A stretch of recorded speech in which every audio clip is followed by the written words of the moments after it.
So I think that Pibroch gives us enormous scope for creativity, provided you let go of the real kind of straitjacket, the prison cage of fear. Fear that you should play it a certain way.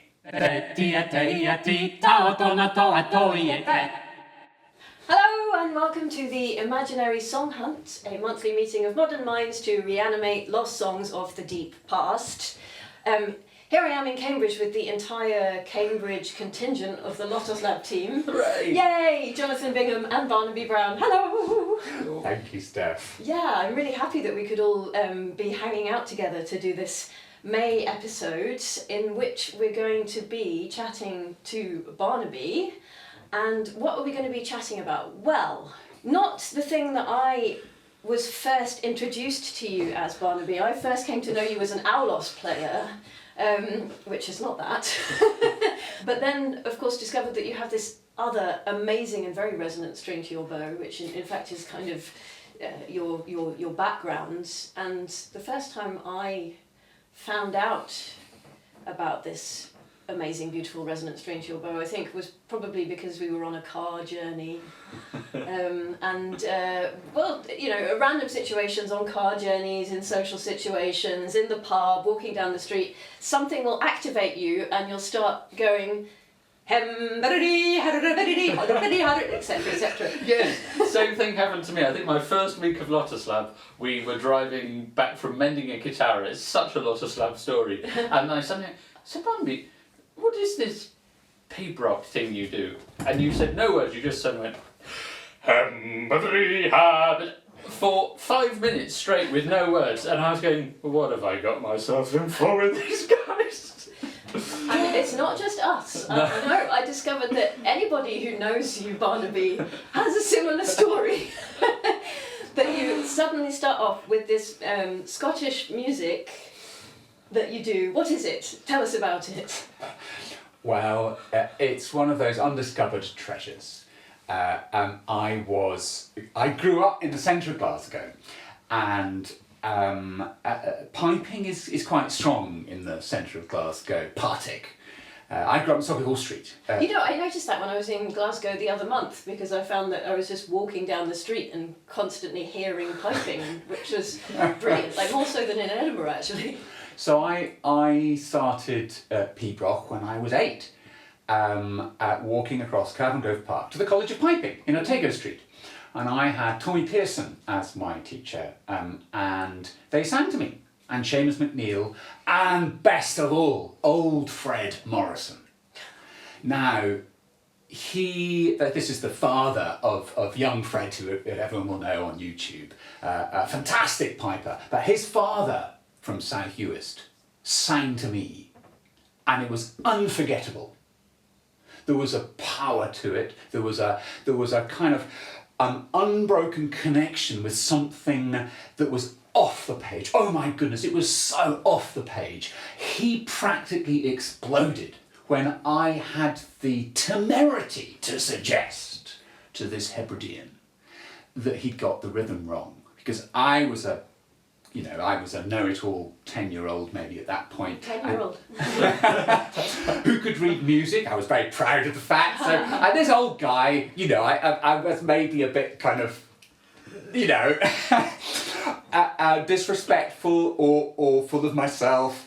And I corrected him because he sang the wrong rhythm. It was very clear, and of course the book is right. And I corrected old Fred. The colour, his face went from pink to red to purple. And honestly, I just won that Kilberry Book of Kilmore in a chanter competition, so I was inscribed and everything. I got my College of Piping medals, and I've got my certificate from the Institute of Piping, and this, old duffer from the Hebrides, what did he know? Oh my goodness! He just about ripped the pages out of the book and threw it in the dustbin. Oh yeah, that's teaching. Yeah. He was furious. He was absolutely livid. It was unforgettable. The idea that notation should overpower or be more important than what he had, which was the oral tradition. was absolute, blasphemy. Wow. Right, this sounds like a very significant formative experience. It was. Yeah. You came from a classical background. No. before being introduced to piping. I am. I suppose you could call me musically bilingual. By musical. Mantle would have it. Yes. Yeah. So I had one foot in the Highland piping world, and the other foot initially learning the piano, but I think from the age of 10 I started the flute, and that became my thing. So I very much did parallel flute and bagpipe until my flute teacher kind of gave me an ultimatum and said, "Barnaby, you're not making the progress you should. You're destroying your embouchure," because I was playing pipes 5 days a week. And he said you've got to make a choice. I was I band practice twice a week. I played in Knightswood Novice Juvenile Band. And you just get the reed easy enough to play, and then the pipe major throws it in the bin and gives you another hard one. So my lips were permanently fatigued, and that did not help my development of a flute embouchure. So it was the flute or the bagpipe, you choose. So I gave up the bagpipe when I was 13. Right. And then you came back to it. Yeah. Why? Because in my third year at reading musicology at Cambridge, I had to write a dissertation, and I initially had the idea that I would do it on Bulgarian bagpipe music, because I had a very happy year out teaching English in Sofia, and got to meet Baidafo and fell in love with Bulgarian bagpipe music. But all the sources were in Bulgarian, and I just sort of discovered in the Cambridge University Library a whole section on Pibroch, and suddenly 6 years later, realised that the early music movement had never hit Pibroch. Wow. And I just spent a whole year learning the Baroque flute, studying in London with Lisa Bisnoziuk and playing, all the Bach flute works and Brandenburg 5 and all of that. So I had a very happy year playing Baroque flute. So I was right in that space of the historically informed performance. And it had never occurred to me to play the bagpipe again. I was singing and I was playing flute. So you discovered a gap in the historically informed performance market. Exactly. Yes. Wow.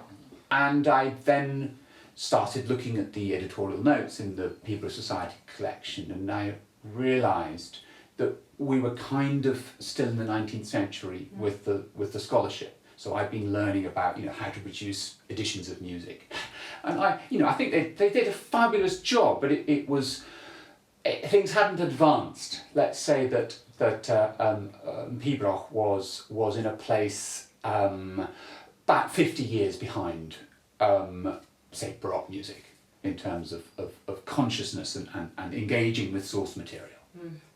So you keep mentioning this Pibroch. Most of the people watching this, and indeed before I joined Lotos Lab, I didn't know what Pibroch was. I didn't know what Pibroch was. Excellent. So what is it? Despite being half Scottish. Yeah, well, it's a whole new world in itself. So what is it? Where does it come from? Who was singing it? When's it from? Where's it from? So it is the classical music of the Scottish Highland Bagpipe, and by classical there I mean the great music. The music that is transmitted with a kind of lineage from generation to generation, masters to apprentices, and high status. It is elite music. It was the most prestigious instrument. If you think of who are the most prestigious musicians in society today, well, maybe they're pianists or violin players. Or maybe they're singers, in opera, or they're conductors of orchestras. Well, they're Taylor Swift. Yes, actually, the superstars of the musical world. Well, now we have this kind of divide between folk and classical. That didn't exist. Yeah. It did not exist in let's call it Scottish Gaelic society, and really we need to include Ireland, because we're talking about one cultural province here, a maritime cultural province. and a Gaelic-speaking one that was, let's say, somewhat, well, let's say that the English-speaking Protestant rulers in Edinburgh and London weren't too happy about Catholic Gaelic-speaking society, and there is a long story of basically cultural genocide, what we would nowadays describe as racism and ethnic cleansing. And those activities both in Scotland and Ireland. And the classical music of the Highland Bagpipe suffered basically because anyone who wanted to advance socially after 1746, after the Battle of Culloden, you didn't touch this instrument. This instrument was deeply associated with the Gaelic-speaking aristocracy and the Jacobites. But that must have changed right now, because Yes, thank God. Yeah. When did it start to sort of transition back to being quite an elite? During my lifetime. Wow. I was, walking across Grove Park to have. You can hear from my accent. I don't have a Glasgow accent. Well, I could have a Glasgow accent if you want it. But, Can you maintain that for the whole of the rest of the sentence? Aye, gladly. Okay, no. No, maybe. But my dad, my folks, they were raised in London and they were educated in the south. Although my mother, she came from Partick. My mother's family was from Partick. And my father, he was English but had grown up in Glasgow, okay, and industrial, engineering, and so he, as a businessman, had been brought onto the board of the what was then the Royal Scottish Academy of Music and Drama, and he, with his 10-year-old son, going to learn the bagpipe and getting quite interested in this classical music, he raised the question at a Board of Governors meeting in about 1983. Oh, that's an excellent year. That's the year that produced me. Well, I'm afraid I don't remember 1983. Oh, young Jonathan. he often brought this up, okay, because he kind of knew the response he would get. But you can imagine the 30 governors around the table, and he asked, well, do you not think that Scotland's National Conservatoire should maybe teach Scotland's national instrument? In 1983 he asked that. Wow. My dad, good on Anthony Brown. Yeah. And the response, in his words, ribald laughter. Oh. Goodness me. So the bagpipe revival is a family business for the Browns. Well, I must thank my mother. She was the one, her mother was Highland and her father was Welsh. She was the one who loved Pibroch. She fell in love with it, and it was thanks to her enthusiasm that I, as an 8-year-old, I was cooperative. Wonderful. Yeah. So we're talking about piping and the Great Highland Bagpipe, but both of us, Jonathan, came to know your association with this tradition through hearing you sing. Yes. Can you explain that to us? Okay, so basically this music was completely invisible. One of the reasons the bagpipe was not considered a serious instrument is because it doesn't have written records, or at least it didn't until this period of antiquarian collection, which begins really in 1760. Now, how was it transmitted? By singing. So during the classical period for the bagpipe, okay, which is really say 1400 to 1746, okay, during that period, the music was not written down, exactly like Indian classical music or Persian classical music, or in fact, all music on planet Earth, with the exception of this weird thing that we have in Europe. The anomaly of Western classical music. Exactly. Yeah. Okay. So, because why on earth would you write it down? professional protectionism. You have to train. You want your apprentices to come along, and you have this 12 years. Well, certainly 7 years.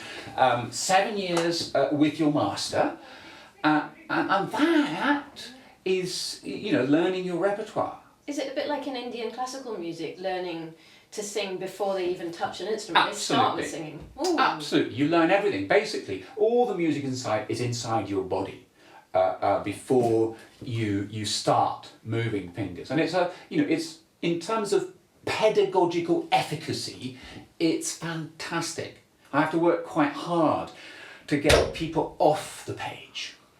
As a music teacher, and this is the same in, I think, classical music.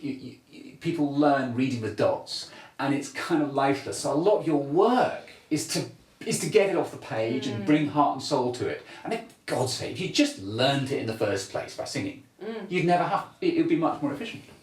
Wow. So there's more of a kind of connection, or like a deeper embodiment almost that happens when you start with the voice. Well, it's a soul. Basically, there are all sorts of completely erroneous, anachronistic, and unhelpful conceptions that come in with staff notation when it comes to Pibroch. And it's just, if you just engage with the way they did it for generations when the tradition was strong, you bypass all those problems. Interesting. And how else does starting with the voice help with transitioning to the pipe? What can you tell us about this singing tradition? I mean, first of all, what's it called? Well, what does it involve? I would call it in English vocabilizing. So vocabilizing, because you have a vocable, hadra or bidran or bidri. That's a vocable, and it's different from vocalizing. Vocalizing is just but vocabilizing actually tells you I'm communicating as a teacher to a student what fingering. So hin is different to dam or ham ban. So hin and nen. You can hear hin and nen. So you've got different grace notes there to cut the low A. Hin would be a high G grace note, an would be a D grace note, N would be an E grace note. So you go hin and nen da, hin and nen do, hin and nen, hin and nen dan, hin and nen dan. So I know that I can hear hin and nen dan. Oh, the last grace note is a D grace note because it's dan. It's not hin and nen nin. So hin and nen nin is different from hin and nen dan.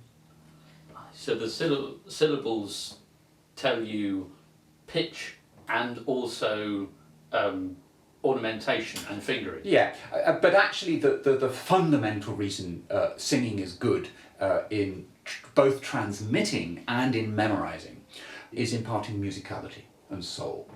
Because the bagpipe does not, a bit like a harpsichord or an or a single manual or a single stop organ, you can't change the volume. It is one loudness. Okay. I remember when we were singing this, you said, "Imagine you're a bagpipe," and you go, "Oh."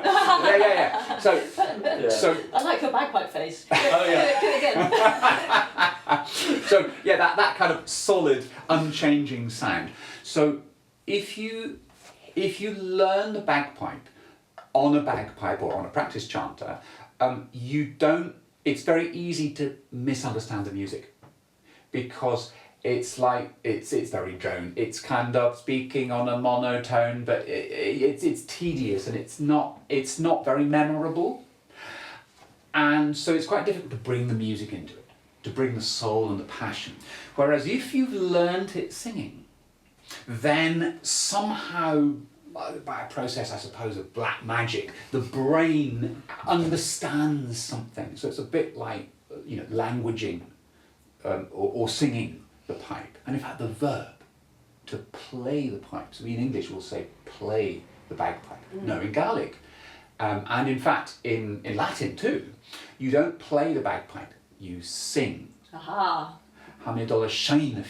So with this, very strong oral tradition, which one would assume long predates written transmissions, What's the relationship between the written, notated side of the tradition and the oral tradition? Why did this music start to be written down, and when, and for what purpose? Was it pedagogical?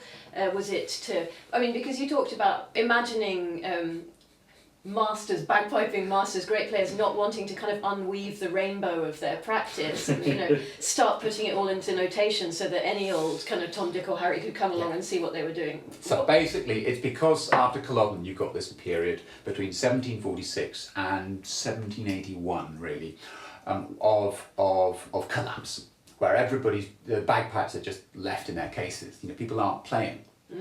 And certainly there's a lot of emigration and depression. The reprisals were brutal. 1747, the decade after that, it was horrific in Gaelic-speaking areas, and so people started to write down the music because the Enlightenment kicked in. And museum sort of love of collecting things. So it was a bit. It became. It was the publication of James Macpherson's Ossian that kicked off a kind of Europe-wide nostalgia or sentimentality that was quite romantic, and you had these kilt-wearing barbarians in the north of Scotland who had a quaint kind of music. So basically you begin to get this tourist thing of people coming from the growing empire, coming up to the north of Scotland. It begins with Bert's letters from the north of Scotland, which caused quite a sensation in London. They were published and describing these things that were, a bit like letters from Africa or letters from Java. Right. What people did in Scotland was considered curious. So it's kind and of exotic. Yes, it was. Yeah, there's like the kind of the salvage ethnography that accompanied colonialism. Yes. Wanting to bring back curiosities from the empire. So you can think of the Pibroch notations as a bit like butterfly collecting. Interesting analogy. Yeah, it's kind of pinned to paper, and it's tidied up, but there's also, that's one side of it, which, the sort of patronising, condescending side. There is also, from within, a real passionate love of it and wanting, a fear of it dying away. And that is genuine, and in fact our greatest, the most important witness of the 18th century, Joseph MacDonald, he is an educated, highly intelligent young musician who, again, is musically bilingual, trained in Italian violin in Edinburgh, but also by some of the greatest pipers up in the Durness, the very, very northwesternmost tip of Scotland. And he writes this fantastic treatise in 1760 that really hasn't been bettered in terms of depth of information and how nuanced, the way in which he describes the music. From 1760 onward, it's a kind of downhill plummet in terms of ironing out nuance. So something that would have had like 20 different ways of putting it on paper in 1760 gets sort of reduced to one or two. That's the path, the trajectory from 1760 to 1854. That's our period of primary collection. Some people are really trying to capture on paper all the little details. Peter Reed, 1826, he's fantastic. But generally it's a lot of simplification. And sometimes it's simplified because maybe the writer understands it as being very volatile and emotional. And so why would you write it down one particular way? So they just write it down in a kind of shorthand way. This sort of brings me to a question, right, which speaks to the heart of what the Imaginary Song Hunt is all about, which is the imagination, of course. Because, I mean, I have to say, this is our second new episode of the new Lotos Labized 2026 Imaginary Song Hunt. And we started with an episode about a hypothetical 9th century source, which is only mentioned by one biographer of Charlemagne, which we don't know if it actually existed or not. It hasn't survived. And then we were imagining what might have been in it, and of course no musical notation would have been transmitted for it. So we thought, well, that's probably the most imaginary song hunt ever.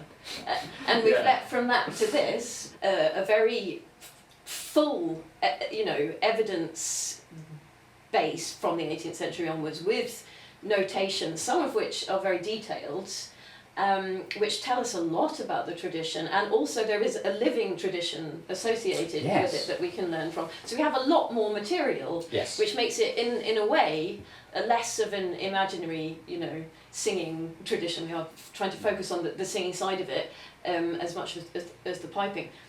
But clearly, with historical notations, and with the notation of a long distinguished oral tradition, you run into all kinds of problems trying to interpret those notations, because any notation is, well, either you can have a kind of transmission of a moment in time, right? Somebody tries to represent as faithfully as possible the details of a specific performance at a specific moment, or how they would specifically perform something in their ideal way, or you can notate the kind of skeleton of something, what you think is the core of the identity of a song, or you can try to notate the specific techniques that you would use to reconstruct something like that song. I mean, there's so many different ways of using notation, so imagination comes in somewhere, and that's presumably a huge part of your research, figuring out how to interpret this huge variety of sources. I think you've put your finger on it.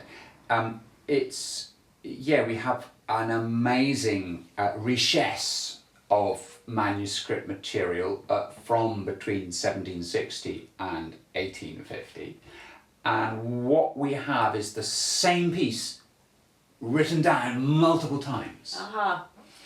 And that is very instructive, because we can compare those settings of a piece and we can see how wildly different they are. And that was what troubled the aristocrats, we can call them the lairdocracy. The tighter-uppers. Yeah. I mean, there are 300 odd pieces that arrive on paper, and the ways in which they arrive on paper are just so diverse. And one of the big mistakes, I think, early on in approaching this written material is to just assume that when people write something down, it has a one-to-one correspondence with sonic, with a phonographic. But in fact, sometimes that might be the case, but it depends on the approach of the notator. And some of them have that kind of 19th century sort of mechanical, I want to capture on paper, a bit like a phonogram or an ethnographic sort of transcription that is very detailed and that tells you how the pulses, how elasticated the pulses are. I mean, that's what's phenomenal. Pibroch is stunningly elastic. I mean, you can have 3 beats in a bar, and one of them will be 3 or 4 times the length of the other 2. Yeah. Beats. Yeah. It's the opposite of one of the major problems that I have in teaching composition, which is that, like, quite often I'm working with generations of people for whom music notation software predated their birth and education. I remember kind of when I started using it, or even writing on manuscript paper, and using it and learning music notation before learning anything by ear, because what I have to constantly tell them is that their phrases don't have to be stuck within these bar lines, Like an elasticity brings so much richness and beauty to a phrase. Well, it changes how you think, and it changes how you behave. And so within piping, we've got a very large pipe band community. Okay, most Highland pipers are they're trained in the band environment where music does have a regular beat and you're playing, what's called the light music. And so and some people have this kind of reverential kind of fear of Pibroch, actually. It's people a bit terrified of it. and they don't love it. Well, some people do. It's different from marching. Oh, very goodness, different from completely. marching. Although it's called, weirdly, they are called marches. Oh. Because you walk. But you march in the 18th century simply meant a piece that you walked with. But they didn't walk in time. Yeah. You didn't have roads. Okay, if you're walking in Scotland and there are no roads, you can't walk in time. Oh, right. Yeah. Okay. You're going to trip up on a route pretty quickly if you Yeah, try to synchronise. Yeah. So now we need our imagination to understand and to Yeah, interpret absolutely. these sources, because we don't have, unless we're Alan MacDonald, we don't have that innate. But even if you are Alan MacDonald, you still need a shed load of imagination to go from 2, 3, 4, 5, 6, 7, 8 settings of the same piece and see, ooh, the fluidity here. And then to be able, this is the toughest thing in Pibroch today, to go from a culture that is fixed to the setting on the page. People fear departure, people that will be marked down, okay, for the better part of 2 centuries. Pipers have been punished for going off the page. Oof. But you look at the setting, so the early evidence tells you totally the opposite. That actually it's very emotional. To use the word improvised, you have to kind of preface that, well, improvised sometimes has pejorative connotations. And no, this is coming back to old Fred Morrison, okay? The idea that what you do needs to come straight from the soul. Mm-hmm. The idea that when you're communicating, you grip them by the scruff of the neck and you deliver your song in a kind of channel that has no dots. So can we move on now to our song for this week, Lament for Alasdair Dearg. Who was Alasdair Dearg and what's Lament? Well, let's begin with Alasdair Dearg. His father is slightly better known, Donald of Laggan, because he lived possibly 97 years. I mean, something like 1545 to 1643. Okay. Good innings for that time. Yeah, definitely. And so he's a chief of the MacDonalds of Glengarry, and his sons both predecease him. Okay, so Alasdair Dearg, which means red Alasdair or ginger-haired Alasdair, he's killed. We don't really know. I mean, around 1630, something like that. About 13 years before his father dies. I'm not sure how Red Alasdair died, but anyway, he would have been given a sumptuous funeral because he would have become the chief. Okay, and it's important to understand what a chief is, because at that time, you don't have TV and direct connection with London. So really it's your local king who is in charge. And these chieftains were effectively semi-divine monarchs. That was certainly how they held themselves. Semi-divine. Absolutely, this goes back, they're anointed. Okay, when you become chieftain, you're anointed in the same kind of way that King Charles was anointed in Westminster Abbey, okay? So that process, and it's important to understand that the piper, going back probably thousands of years, is absolutely crucial part of that coronation process. So the magnificence and the power of the chieftain and that of the piper, the Highland Bagpipe is the direct descendant of the ancient Greek, Roman, Mesopotamian, Egyptian pipes that were so important in royal and religious ceremonial. So that's Alasdair Dearg. What about a lament? Well, if you're an important person, you want a memorial. And yes, a lament serves the people who are sad when you die, but really, I think it's more about immortalising yourself for future generations. So self-aggrandisement. Absolutely. So that's why you have to have the best piper, because you have to have the best composition, because it's the music that survives and endures. And sure enough, Donald of Laggan is immortalised because everyone played. His lament is performed hundreds of times a year. It's a wonderful bit of music. Alasdair Dearg is immortalised. It's a very popular Pibroch. I'm guessing, a wild guess, there'll be 3,000 performances of Alasdair Dearg this year. Goodness. Maybe more. Because every competitor in North America, it's one of the first tunes they learn. What are some features of a lament in the Pibroch tradition? Well, primarily it's higher. So there's a tessitura thing. So you'll have bottom hand tunes. None of the laments are bottom hand tunes. They're all kind of top hand tunes. So you've got this, maybe a wailing quality. But also the sort of finger movements that you'll do. There's a particular family of gestures called crachanan, or shakes. And they're a bit like sobbing, and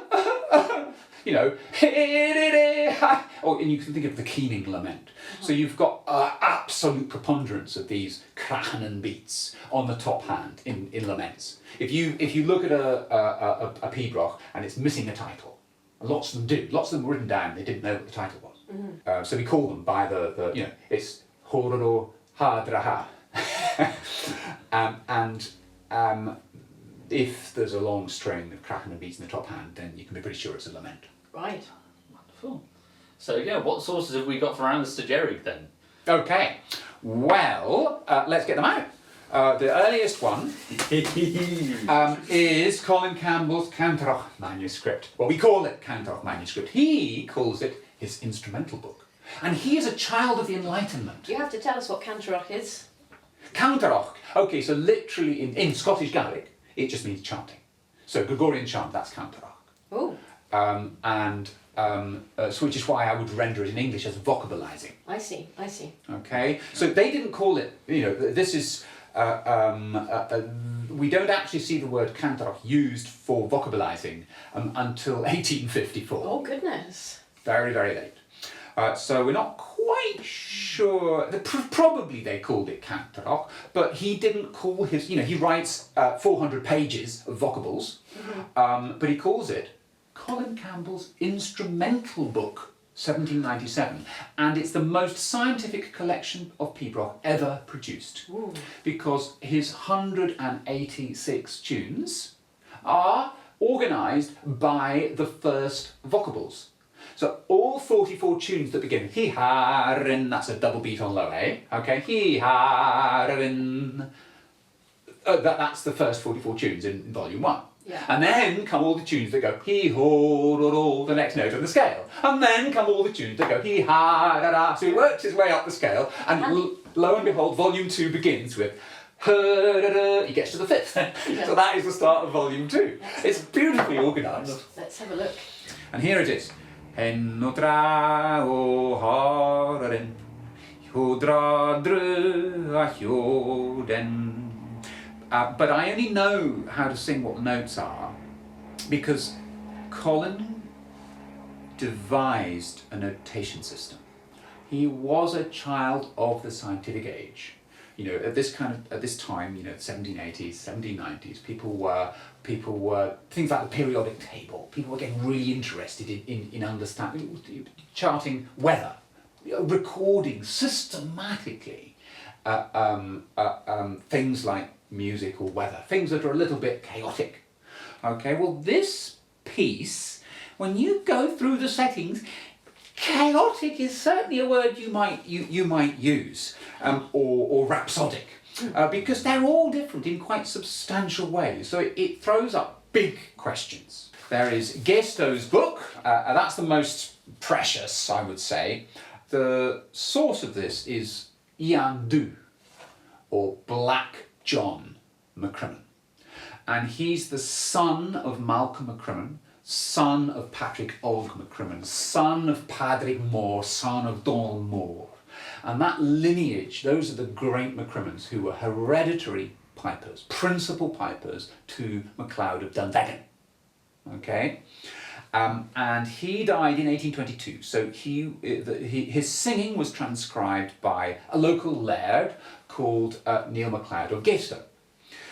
So that's our source that is kind of closest to the classical lineage. Then the next generation, we have Donald MacDonald, here we are, and he calls it, again, Lament for MacDonald of Glengarry. And this is his volume 2, which is in the National Library of Scotland, and it's 1826. And he's, he did write it out longhand, okay? So you've got these fabulous pages. And then his son writes it out too. His son, it takes a much more shorthand approach and only gives the ground, the first movement. So we've got Gaisto with the vocables from Ian Du. We've got Colin Campbell with his adaptation of traditional vocables, creating a notation system. We've got Donald MacDonald in 1826. We've got Donald MacDonald Jr. around about the same date. And we've got the great Angus Mackay, the first piper to Queen Victoria.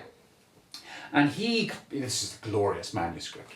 And so it's this version, the last one to hit paper, that because of the prestige of that position, he goes down to Windsor and Castle as the piper to the sovereign in, I think, 1837. His book is published in 1838. And so the prestige of that is huge. However, he suffers atrocious racism at Windsor and ends up in an asylum. Oh. Yeah, Wow. It's tragic. The story of Angus Mackay is tragic. He was beaten, systematically beaten and abused. He was clearly highly intelligent, highly capable, but he spoke the wrong language. Oh, goodness. And he did not have a happy time at Windsor at all. However, he produced a wonderful, wonderful collection. It's the biggest collection of Pibroch. And it's wonderful. The Pibroch Society have put this beautiful scan on their website, so you can get high resolution images. And you can see in all, so I know you can go to things like Angus Mackay's score and Donald MacDonald's score to get the rhythms that you don't see in the vocables. But if you then compare, so we've got 3 staff notation sources. We can call them the witnesses with kind of detailed rhythm, okay? Donald MacDonald Jr., Donald MacDonald Sr. and Angus Mackay. And you can take any section of the vocables, Colin Campbell, and here we have the vocables of, here he's not Alasdair, he's not red Alasdair, he's black Alasdair, okay? He dyed his hair. Yeah, clearly. And so when I come to these vocables, I am very grateful to our 3 staff notation witnesses because it enables me to kind of scratch my hair and think, oh, how on earth, how did this go? So when you're preparing your own interpretation of this song, which we both had the pleasure of learning from you, you're really aggregating from all of these different sources. And from oral transmission. Because this is one of the pieces that was so popular, it never died out. There are 300 Pibrochs that survive in the written source material, but only about 60 of them actually made it through in oral transmission. And so the other kind of 140 have been extrapolated. The people apply, unfortunately, people apply what they've learned from those 60 in oral tradition to the other 240. And that's a bit problematic. That's where imagination really comes in. Right, yeah. Why did those 240 fall out of transmission? What was it about them?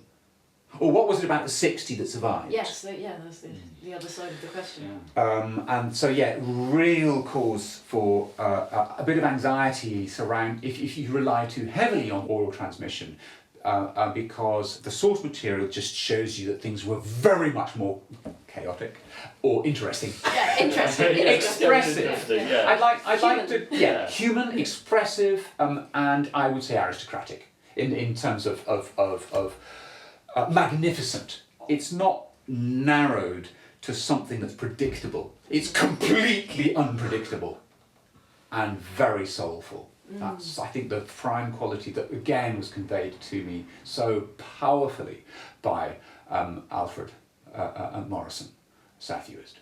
So of all these sources, which did you choose to create your edition? Well, I wouldn't Or- describe what we've ended up with for the either in Hofheim, singing it with the chorus. We had great fun developing that.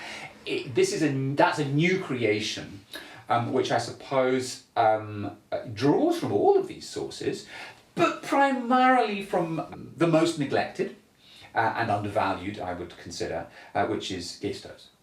So these are the vocables from Ian Du, John McCrimmon, as he sang them maybe 1810, and he was born in round about 1730. So he'll have been possibly 80 when he sang this.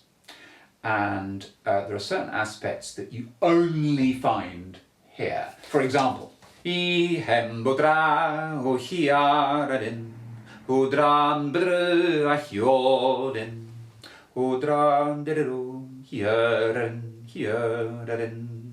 And then you have the repeat of the line. And now you get to this. This is where all the questions come in, and it's the most beautiful bit.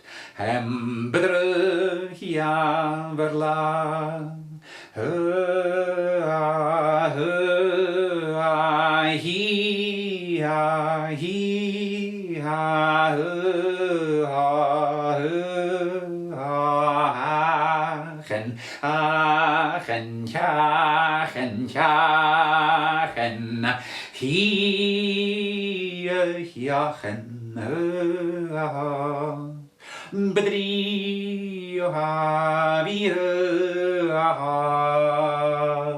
Now you see that VI there.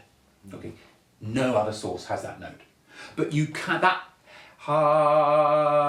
V. Okay. All the others, if you find that bit, okay, it's not there. You go ha ho hem ha hen. You say ha V, but there's a VI there, and you can't just put a line through it. But we go back to Colin Campbell, same bit. So where are we?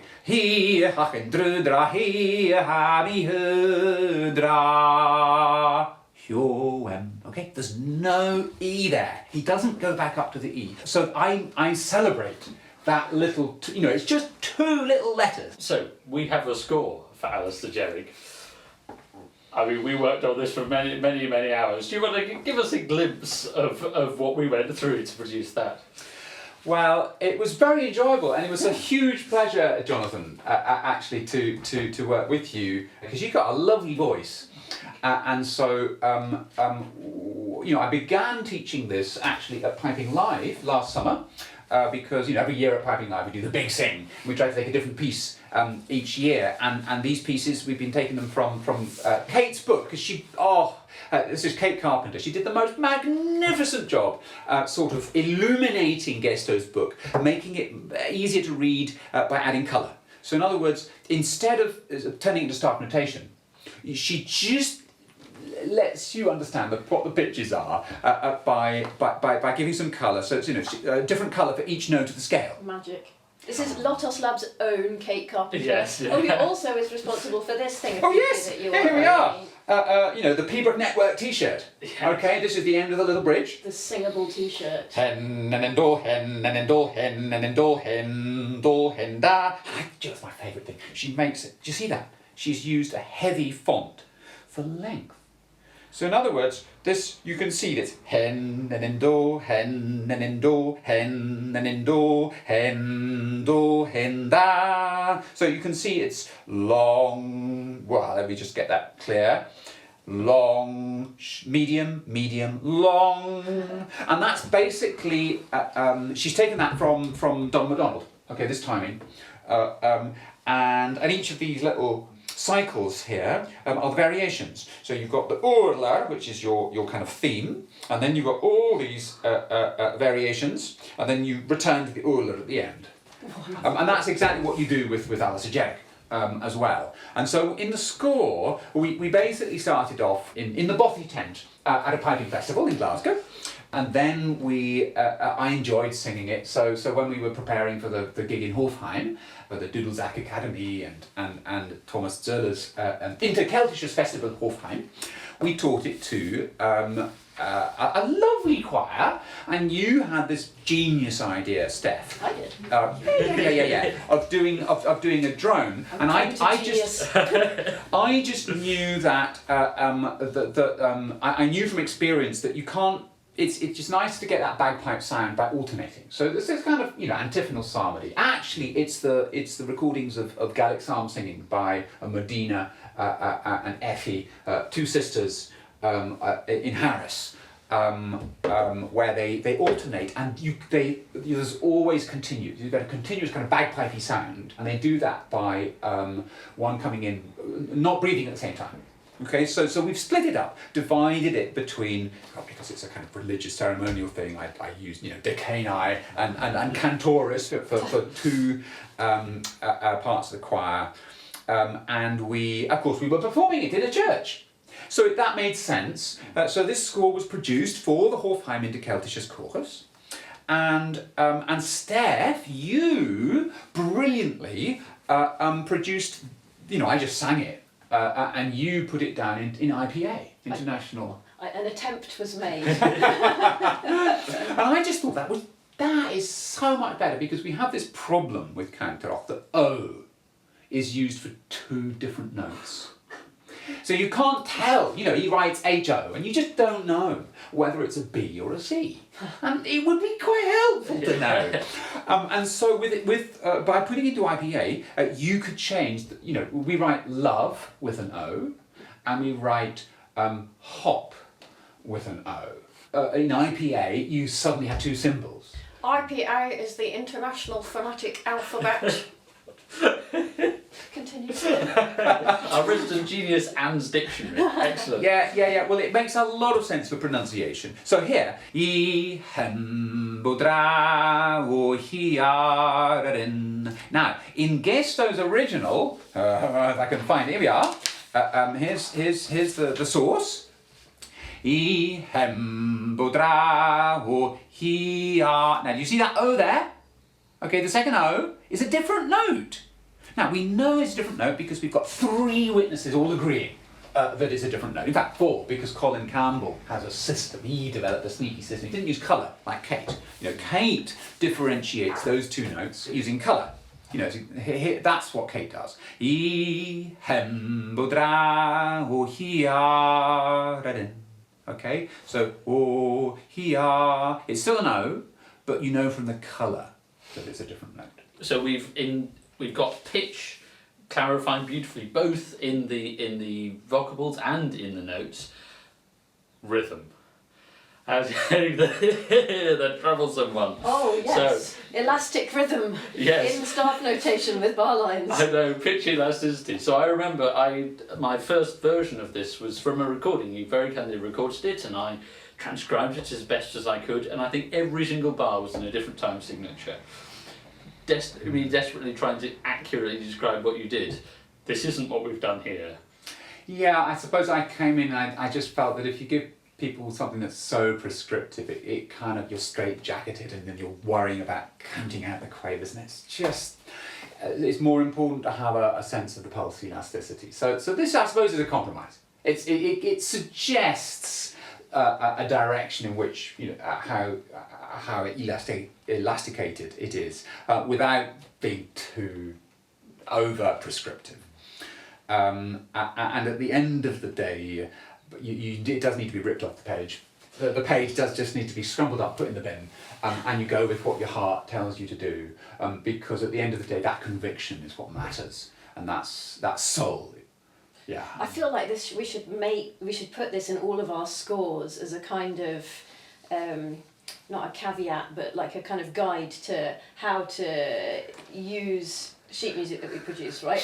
Sheet music, because as we've discovered today, sheet music can be the bar lines, can be the bars that contain you within the cell of what's written in that single kind of transmission, or it can be the key that unlocks the door of the cell that enables you to kind of go out and express yourself. Yeah, I like to think of staff notation, music notation, as mobilising a performer's musical instinct. And that's very different from prescribing and limiting. It's a change in power balance, actually, between the written record And what comes from within, that you know, I was about to use the word insight, it should be in hearing. Ooh, yes, in hearing, nice. And that, of course, comes from... The music of your mind's ear. Yes, yeah. But then you need to be aware of your cultural bias in your own formation. So where does your in-hearing come from? So, you know, I would say, well, if you're going to do this, then listen to as much Sean-nos, you know, Irish Sean-nos or Hebridean, you know, Outer Hebridean, old school, old style singing, not the kind of Victorianized sort of pulse equal stuff. And that gets you into the frame. But then, of course, you do need to, you know, Pibroch has this glorious quality of ebbing and flowing from the pulse elastic to the dance-like, you know, trance dance, which is what you have to get to. So you've got this process. You want to make the urlar, your kind of, your home level surface, very, you know, you're on the sofa, you're relaxed, it needs to be full of liberty. But then when you get to the Cumha, you know, your exit, Cumha. So the urla is like your A section, or the kind of it's the head, theme. like a jazz standard. The theme. Yeah, it's where you start. It's your home, okay, and then you then go out on a journey that's actually called shua. Okay, so your shua will have a number of variations, and that's where you build up the trance dance. Not immediately, you know, it's a kind of staged process. So you have what's called singlings, where you kind of where you have take little rests, and then you have the doublings where you eliminate the rests and you drive through. It's important. That journey is what Pibroch is all about. Going from the pulse elastic to the dance. And all of those subtleties are partly why we decided that, as wonderful as this score is, it needs to have a recording to go with it, so that people can hear and they're not tied to this score. Yeah. I mean, so, well, the point is that there's an awful lot of information that is in the recording that is not present in the notation.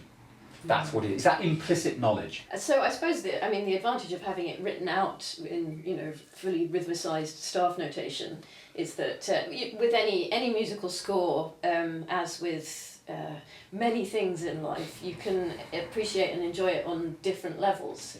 So actually you could, you know, interpret this score and play it exactly as written and produce a perfectly acceptable, lovely piece of music. But then you also have the freedom to stretch the tempo, to stretch the rhythmic values relative to one another, depending on what you bring to your interpretation from your, you know, your background, from your preferences, from your musical idiolect, if you like.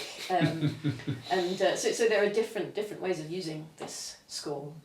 Oh yes, and that's where the imagination is crucial. I'd like to point out that this score is available. If you've joined us on Patreon, the Lotos Lab Patreon, you can download this score and also the audio practice files that come with it, and apply as much or as little imagination to your interpretation of it as you like. And you could play it on an instrument or sing it as you prefer. And if you haven't joined our Lotos Lab Patreon, do consider it, because Lotos Lab's Imaginary Song Hunt goes out once a month, and you can listen for free on streaming and on YouTube, but you can listen without adverts on Patreon. And on Patreon you also have access to all of these wonderful resources that we produce, sheet music and the Song Hunt side trails, which is all of the extra stuff that happens when we just can't stop talking. So often our problem. So often, and I suspect that there's going to be some long side trails emerging from this particular hunt today. So yeah, there's lots to be gained from joining our community, and it also means you get to, you know, have a bit of a chance to have input into how we do things and be part of the kind of decision-making process. So yes, join us. Yes. Or if you don't want to do that, this score is also available in our shop. So you don't have to join Patreon. Yes, good point. Along with this fantastic t-shirt that beautiful Barnaby is modelling, and Kate's amazing, beautiful book. Yes. Anyway, end of the commercial section. Yes, excuse me. Briefly back to now scholarship. a word from our sponsors. Yes. Briefly back to the scholarly end of things. You briefly mentioned in there bias. while you were discussing how scores and notation and interpreting it, I mean, I'm very aware that by no means do people entirely agree on how all Pibroch should be performed. Give us your 2 pennies on that. There's just let's just hit one. There are many straws I could pull out of this pot. The one that I'm going to choose are the cadences, because there in the oral transmission, people tend to refer to recordings, unfortunately, parrot fashion, and so you could be forgiven if you turn up to a piping competition for not being able to tell who it was because they're all imitating the same recordings, and I find that very sad, and it certainly sends the audience running a mile. You go to a piping competition, there's nobody in the audience. That's the truth of the matter. So I think any adjudicator who awards a prize for people who play the same way as everyone else should be shot. This is a very violent episode of the imaginary song. So, the opportunity, basically it kills the tradition, it kills the audience. What's the point in having music if there's nobody enjoying it? So if you're going to enjoy this, then you need to believe in what you're doing, you need to love it. And I think that some agency is necessary. Mm-hmm. I gave up Pibroch age 13 because it wasn't creative. That was how I justified it to myself. I chose the flute because it felt at that age, as a 13-year-old, it felt more creative. So I think that Pibroch gives us enormous scope for creativity, provided you let go of the real kind of straitjacket, the prison cage of fear. Fear that you should play it a certain way.